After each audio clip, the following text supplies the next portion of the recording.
Tonight, we are pleased to be joined by local historian, photographer, and documentarian Tom Modugno for his presentation on the history of Coal Oil Point as part of our Maritime Distinguished Speakers series. And how many of you were here last time Tom spoke about the Goleta Slough?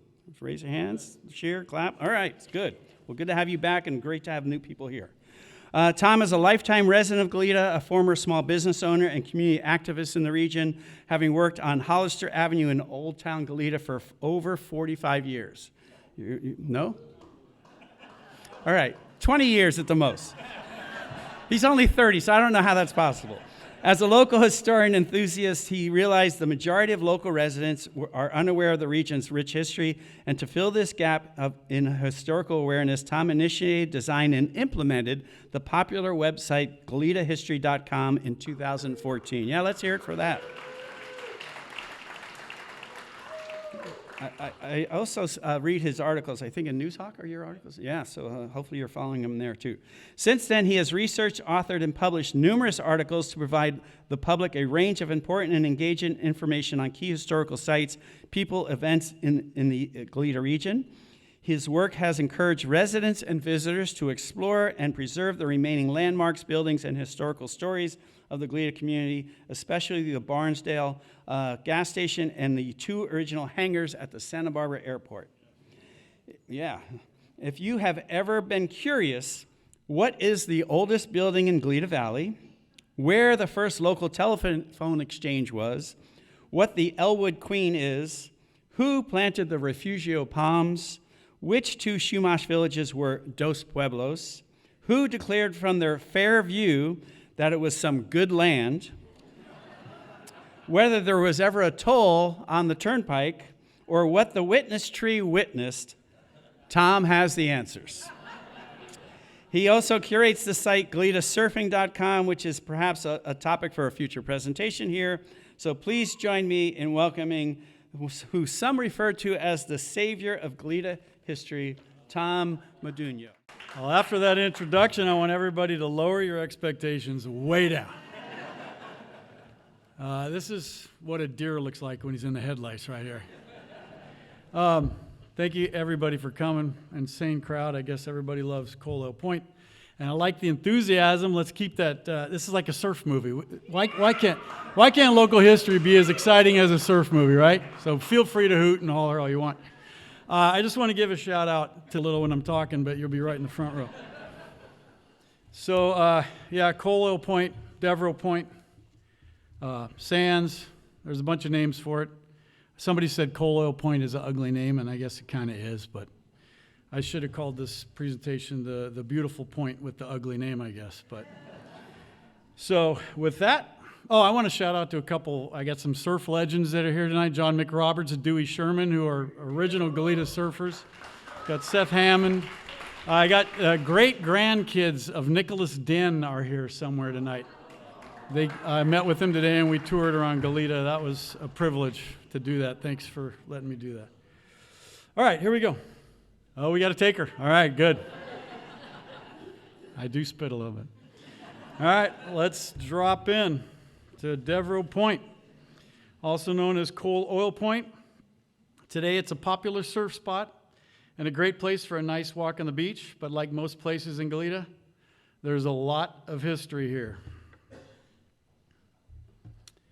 The earliest known name for the point was the Chumash name Po'okoi, and I'm not Chumash, so that's probably not how you say it, but you can read it there and figure out how you want to pronounce it. Po'okoi, and the lagoon was called Okshulo. So if someone asks where you surfed today and you don't want to publicize it, you just tell them you surfed Po'okoi. Yeah, thank you. That sounds good. We're not sure exactly when it got the name Coal Oil Point, but the reason why is pretty clear. Multiple natural underwater seeps have been leaking all around the point for about 500,000 years, and they release about 7,000 gallons of oil per day. And that's from a UCSB study. I didn't just make that up. A UCSB study from 1999 found that the seeps released about twice as much hydrocarbon air pollution as all the motor vehicles in Santa Barbara County. I don't know if we want to cheer for that, but the seeps produce a slick on the ocean surface that when degraded by weather becomes tar that washes up on the beach for miles around, and we're all familiar with that. There's evidence that the Chumash found many uses of the tar, including sealing water baskets, decorating their clothing and their weapons, construction of their epic tomel boats that they went up the islands on, and even chewing gum, which I don't advise trying that. But they didn't have any other options, I guess. When Europeans came on the scene, they made the first written record of the seeps in 1774, describing the gobs of tar on the beach and the strong odor. And they mention it again in their writings in 1792, writing that the sea was covered with a thick, slimy substance, and it had the strong smell of tar, which makes perfect sense, doesn't it? When California came under Mexican rule in 1821, they wanted to attract more people to settle here. We don't have that problem anymore, but they wanted to bring more people to settle here and make it a more civilized land. So the government started giving away huge chunks of land called land grants to folks that they considered promising individuals.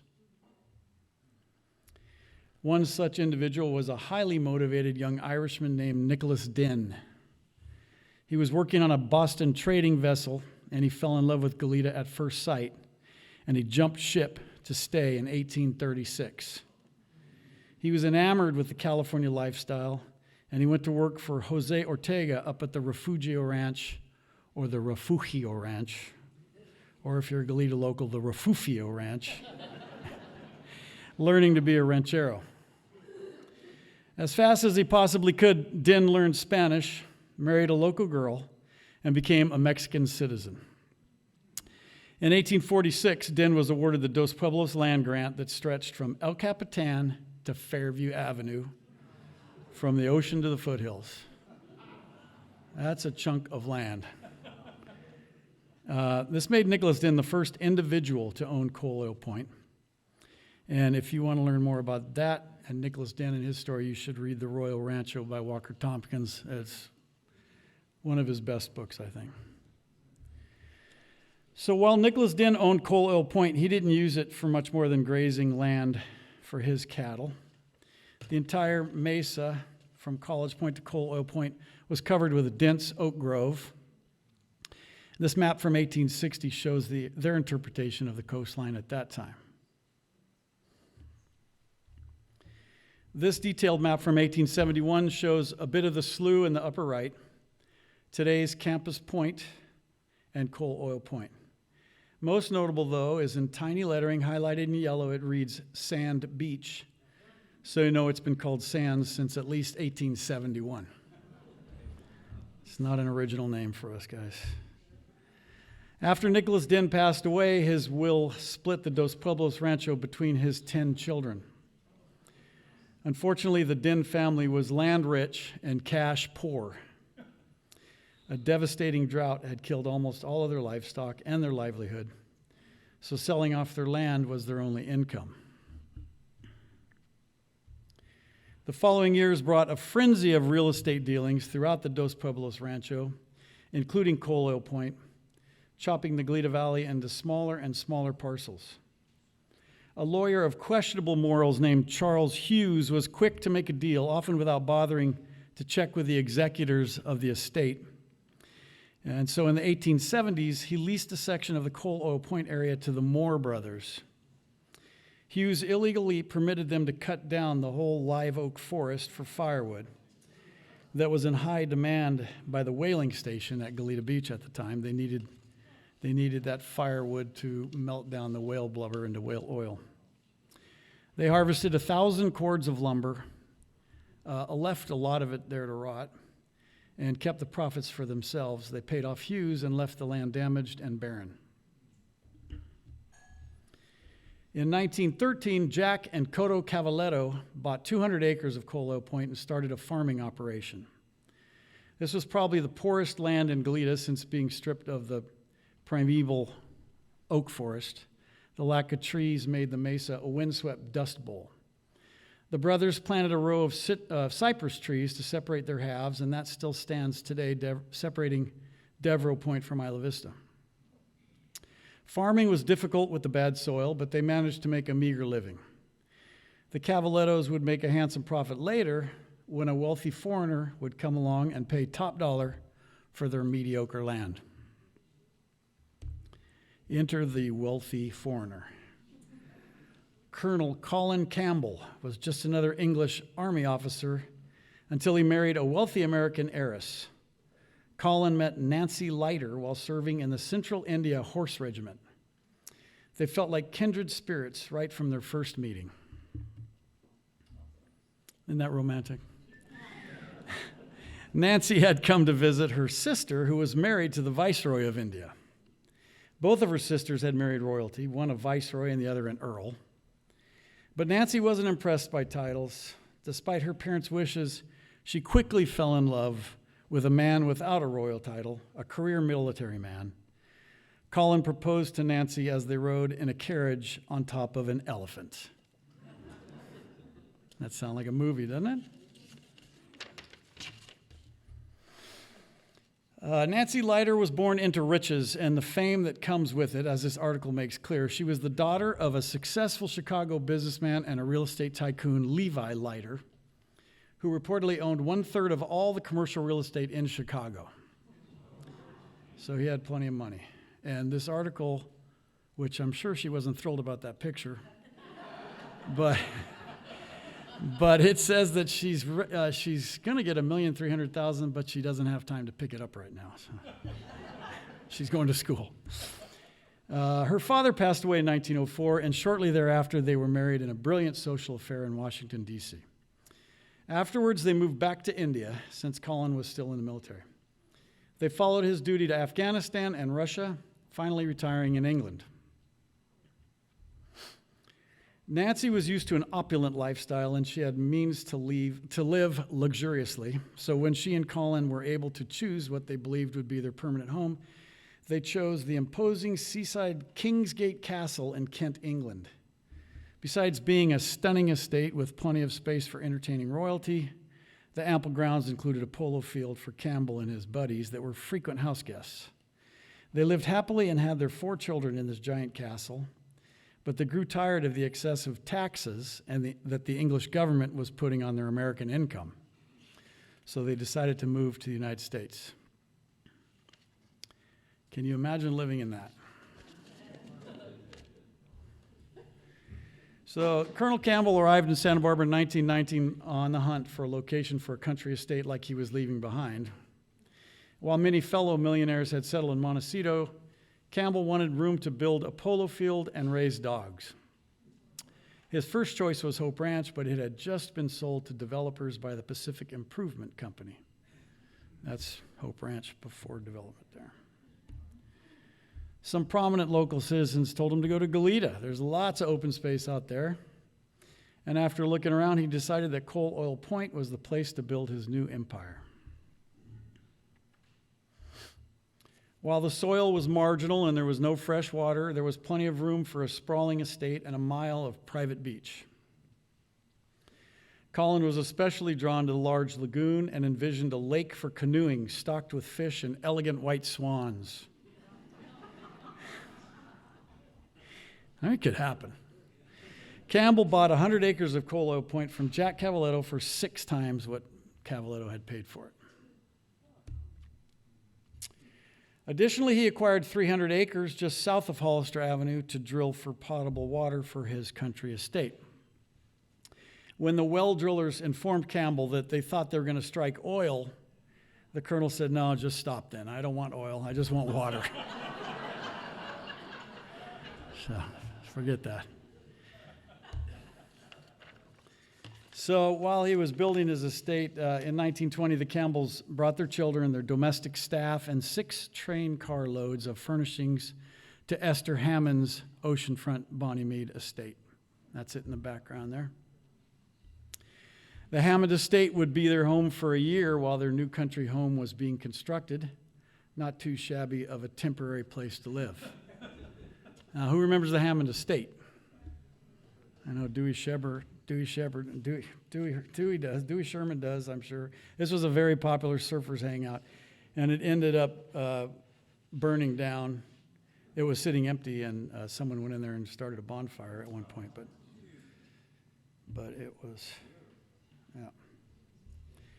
So access to the Coal Oil Point had always been a battered old road from Hollister Avenue down between the marshy sloughs to a sharp left turn that was nicknamed El Rincon, or the Corner. In fact, the Dinh family called this area the Rincon Ranch for years. The road was narrow when there was a rain, nearly impassable mess. So Colonel Campbell offered to pave this road at his expense as long as his neighbors agreed not to haul excessively heavy loads on it. One grumpy old local didn't like this fancy foreigner coming to town and telling people what they can and can't do. And he proclaimed to Campbell, well, you have to pave it or you can't get to your own property. So the colonel didn't like to be bullied, and he purchased a parallel strip of land just west of the old road, paved it, fenced it off for his private use, and named it Campbell Road. Years later, the county took over both roads, removed the dividing fence, and renamed the combined thoroughfare Stork Road after Charles Stork, who owned the ranch just adjacent to it on the east. So beginning at the Rincon, the corner, Campbell built a windy and scenic concrete slab road that ran alongside the lagoon and looped around the knoll where he would build his mansion. The concrete for the mile-long road was all mixed and laid by hand. That was not cheap. The current road still follows the same route, and the original concrete can still be spotted in a few locations if you pull off the road and dig around like a crazy historian would do. Colonel Campbell was very involved in the details of the ranch, designing the landscaping, planting the eucalyptus and cypress trees for windbreaks, and converting the Cavaletto bean field into his private polo grounds. He had the slough dredged in a failed attempt to make it a harbor, and he made a landing strip on the bluffs for his Hollywood friends' private planes. You can see the lagoon road and the tree lines in this photo. Colin wanted to be an American, and he applied for citizenship within months of moving here. He enjoyed the hard work of running a ranch, participating in all the most menial of tasks, like feeding the chickens. Given his budget, he was free to purchase any and all the farm equipment he may or may not need. They planted hundreds of apricot, olive, and walnut trees, fields of beans, wheat, and alfalfa, and assorted flower and vegetable gardens. And there's the colonel on his new lawnmower, I think, is what the... Got a deal on that, though. Prefab houses were built for temporary housing for his family, and a beach house was built early on, showing Colin's appreciation for the beauty of his new surroundings. That's the colonel on the left with his son, dogs, and a couple of friends. Campbell was enjoying his new life in humble little Goleta, and he had big plans for his ranch. Unfortunately, his time here was cut short. Returning from a trip to Chicago by train with Nancy in 1924, Colin Campbell suffered a fatal heart attack as they passed through San Jose. His will directed he be buried on his new ranch in Goleta. Everybody recognize that? Mrs. Campbell had a private family cemetery built at the tip of Coal Oil Point. The entrance pillars can still be found there. An elaborate but private funeral was held, and a 10-foot tall cross made of Scottish granite marked Colonel Colin Campbell's final resting place. That is also still there. The tall granite Celtic cross was carved with ancient and legendary Scottish life symbols, worth examining the next time you're out there. Also note at the bottom of the cross the vandalized inscription dedicated to Ian Drummond Campbell, 1909 to 1911. That was their child that died of meningitis at only 2 years old. With a heavy heart, Nancy devoted her life to fulfilling Colin's dream of a successful working ranch at Coal Oil Point.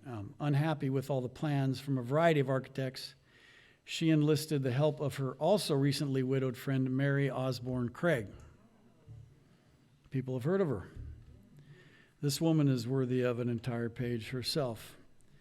Her husband, James Osborne Craig, designed the El Paseo in Santa Barbara, and he was an up-and-coming young architect when he suddenly passed away.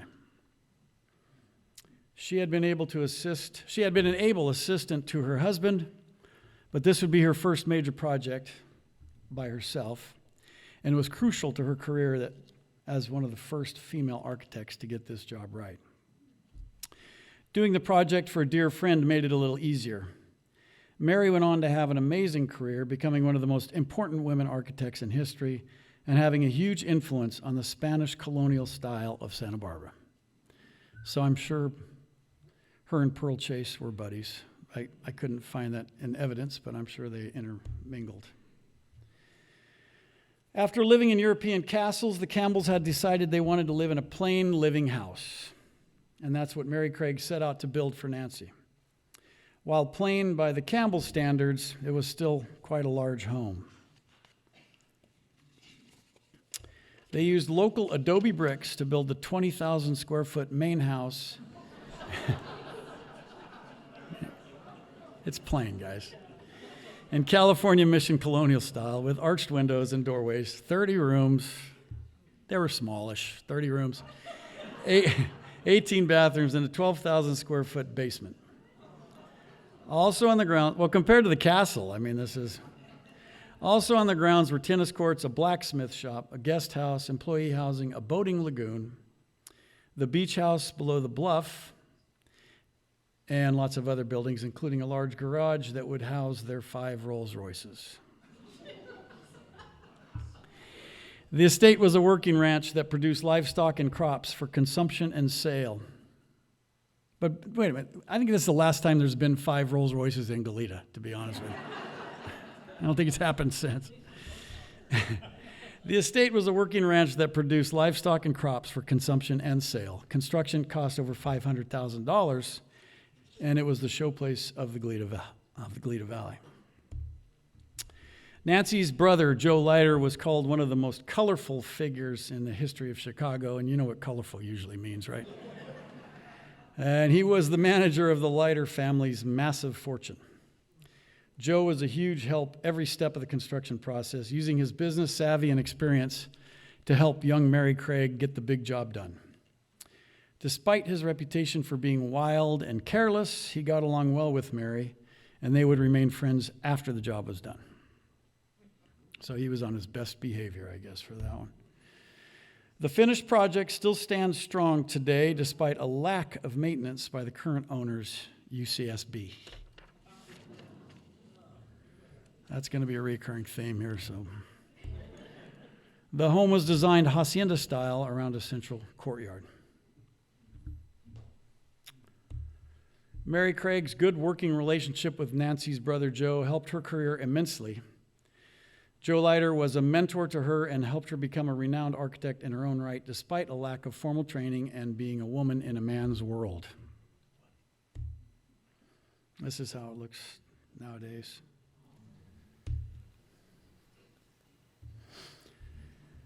We got to wonder where that bell is now. There was a bell there once.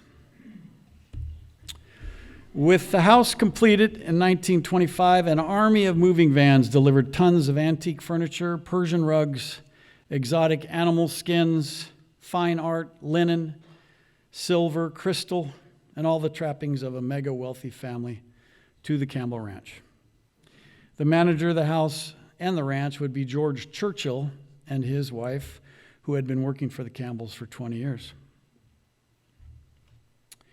The Campbell Ranch soon became a hot spot for celebrity parties like Goleta had never seen. Guests included high society from all around the globe. Celebrities would land their private planes on the bluff. A most notable affair was a grand ball for Prince George of England, and a beautiful wooden dance floor was installed on the patio for the occasion. All right, so this is what happens when you do a little too much research and you just start going down a rabbit hole.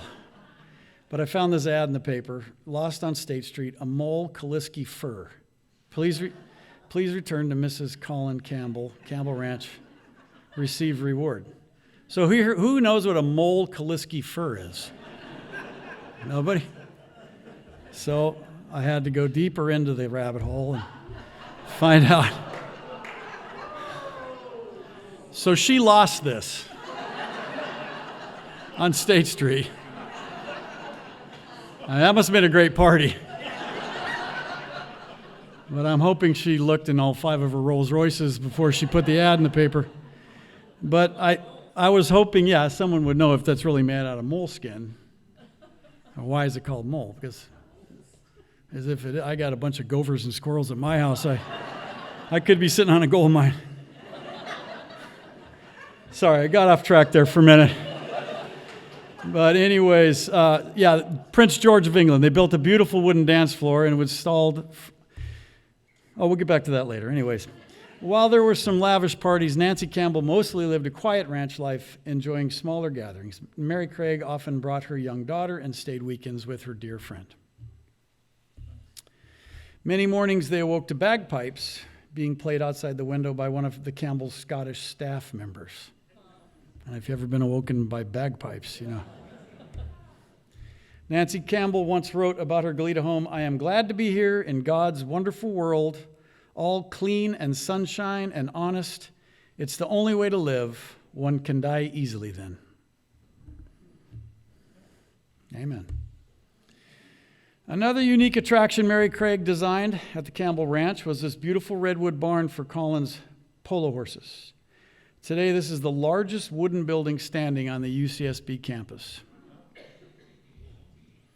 This is the only barn that Mary Craig ever designed, and it was built in the classic style of an English polo barn architecture, it's called, evidently. Built with old-growth redwood, this is most likely the only surviving example of this design in California, which makes it even more historically significant. On a small hill overlooking the West Campus stables, the barn was still being used up until the 1978 earthquake, which caused some serious damage, making it unsafe. It's sad to see such a noble structure in such disrepair, and it is being completely overlooked by the current owners, UCSB. There was a movement to restore it at one point, but we're not done yet. We're still working on that one. Another unique feature of the Campbell Ranch that's still standing today is this unusual little building that looks like a fancy outhouse. Who knows what this is? Yeah, we got some dovecote people. It is actually a useful ranch building called a dovecote. Dovecotes were used to house doves and pigeons for eating.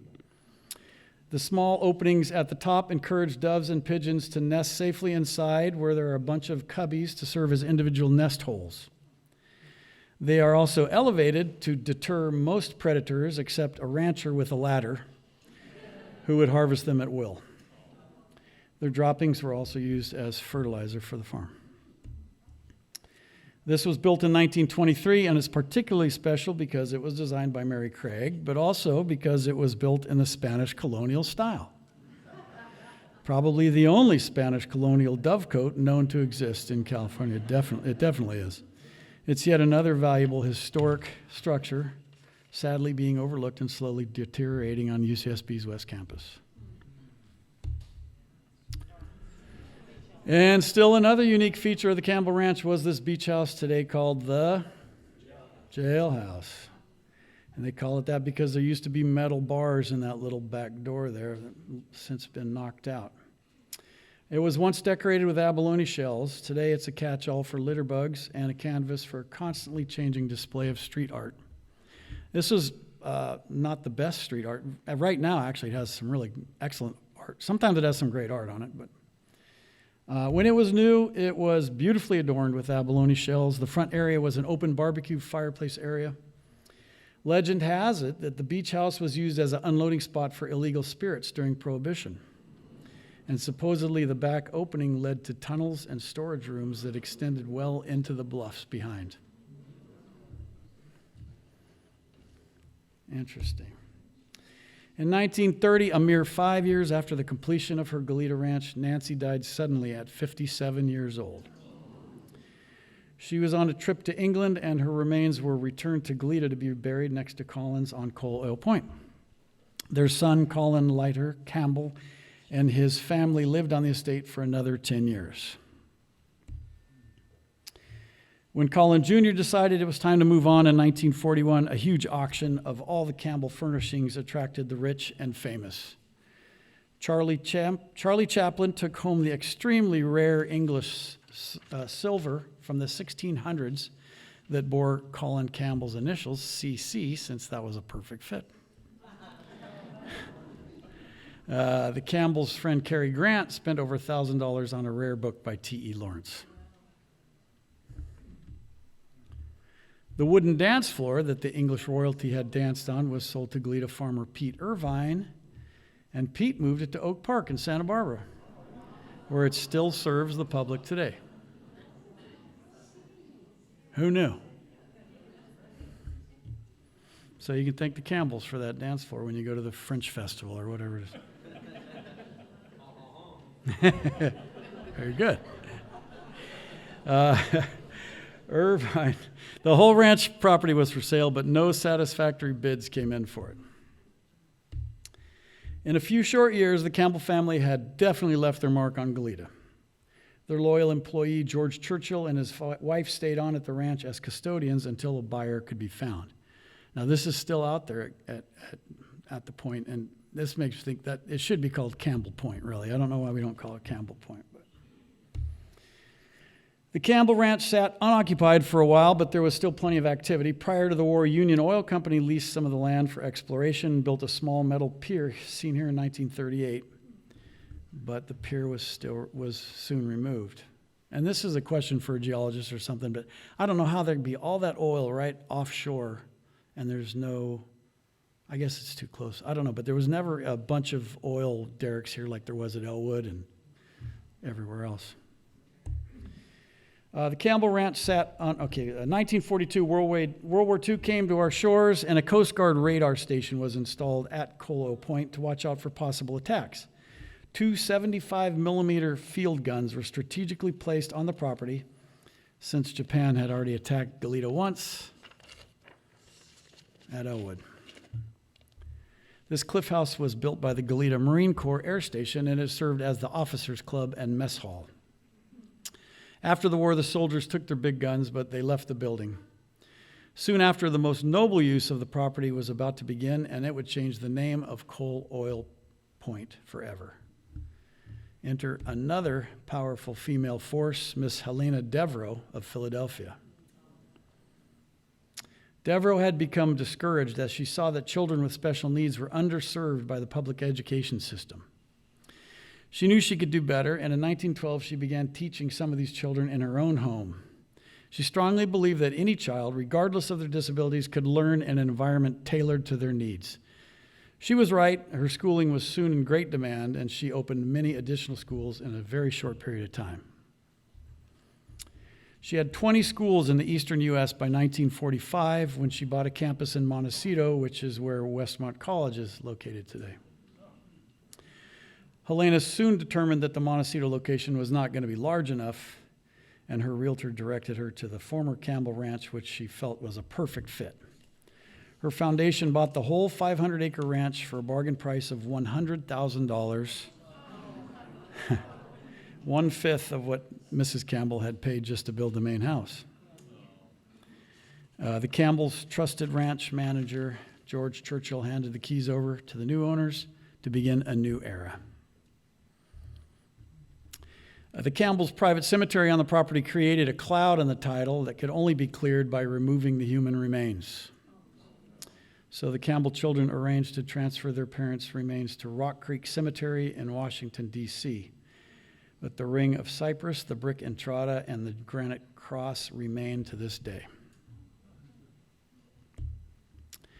The Devereux Foundation went to work converting the once luxurious ranch into a functioning school. Within a few days, it was open, and they began their good work. And the Coal Oil Point got a new name, Devereux Point, or Devs. The Campbell Mansion was renamed for Helena T. Devereux, who died in 1975 at the age of 90. And on this county plaque, they put the year that the Campbell Mansion was built with the Devereux name, most likely confusing many people for many years to come. But they got the idea right. The 1950s and the 1960s, the Devereux Foundation sold off much of the ranch acreage, including 250 acres, which became part of the Santa Barbara Airport property. That was that chunk up above where they were trying to drill for water, I think. UCSB purchased over 220 acres, including the Campbell Family Cemetery, in 1967. With this sale, Devereux was left with just 33 acres. Eventually, Devereux Hall was no longer used as housing and became the administrative headquarters and medical facility in 1987. In 1970, the Coal Oil Point Reserve was first established, occupying the southern portion of Devereux Slough and the adjacent dunes. In the 60s and 70s, UCSB Rec Department ran a summer camp for kids called Camp Dune. Many Goleta kids went and enjoyed horseback riding, archery, capture the flag, hikes through the dunes, and the forest nearby, and trips to the USIN and the UCSB swimming pool. This is how it looked in 67. Did anybody here go to Camp Dune? No, I got a couple friends that went. I didn't go. This photo from 72 shows the little buildings used for Camp Dune, probably built by the military during World War II. Also, a surfer can be seen dropping in on the lower left if you're interested.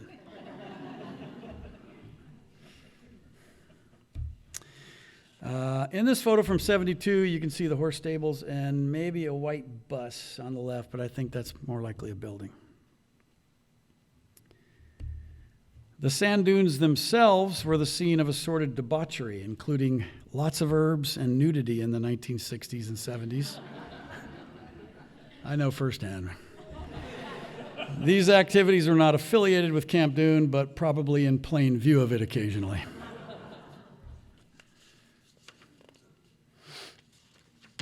1999 brought the creation of the Snowy Plover Management Plan. Now the only debauchery in the sand dunes is done by little white birds. In 2007, UCSB purchased another portion of the Devereux School and created the UCSB West Campus. Sands Beach and Devereux Point are very popular surf and sunbathing spots. Thousands of people a week walk past the relics of an amazing story on their way to the beach. So the next time you're out there, take a moment to summon the spirit of Colonel Colin Campbell, check out his fancy dove coat, and appreciate the natural perfection that is Coal Oil Point. The end. Thank you. This young lady asked, so they bought that adjacent parcel to drill for water, and they didn't get water, they got oil, or they thought they might get oil. So she asked, well, where did they get the water? I'm 0 for 2 on questions now because I don't really know. Maybe with better drilling, they were able to drill deep enough to hit actual water, but I'm not sure. She asked about the buildings that are deteriorating at UCSB. There was a young woman very involved with the horse barn, and she was trying for years to get it saved and not having much luck. And I don't know if anybody's tried to get them to fix up the Campbell Manor and all that stuff. But I've been talking to some people that know some faculty at UCSB, and we're going to try and at least get their attention because it's a great historic resource that's falling by the wayside. So you'll hopefully hear more about that soon. If the ranch was just a hobby or if it actually produced income. I did see some ads in old newspapers. They were selling eggs and stuff like that, so it probably made a little bit of money, but it wasn't like a real successful working ranch. Mostly a hobby, I would say. Oh, he was asking, there were some photos of the slough open to the ocean. It still opens to the ocean on occasion in the wintertime when we get enough rain and high enough swell. And it still opens. On occasion, it opens up. So it does still happen. Something I just recently realized, though, at the campus lagoon that doesn't open, those dams were man-made by the Marines, and UCSB maintained those. But that campus lagoon also used to come and go with the tides, but it got too smelly, and the Marines dammed it off. He's saying the seep tents are just mainly collecting gas more than oil. Not really active anymore. Okay. Anybody else? One over Yeah. here. Alex. He asked if I've ever considered writing a history of the Cavaletto family. Absolutely, I have considered that, and it's on my list. Not just the Cavalettos, but I want to do a story about Italian immigrants in Goleta because there was a lot of them besides Cavaletto, and they made a huge impact on Goleta. So yeah, it's on my list. There's a lot of stories in Goleta. She asked. She said UCSB bought a majority of the Campbell Ranch, and why? What are they using it for? Is there anybody here from UCSB that wants to answer? It's a great question. They call it the West Campus. I don't know. Today I went by there. There was firemen using the Campbell Manor for practice. Yeah, I mean they're not burning it or anything, but they were doing. So I don't know. We're going to try and get to the bottom of what's going on at UCSB. Yes, ma'am.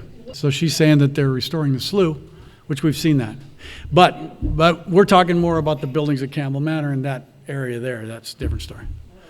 Okay. Thanks for coming, you guys. Appreciate it. Thank you very much. Thank you. Appreciate it.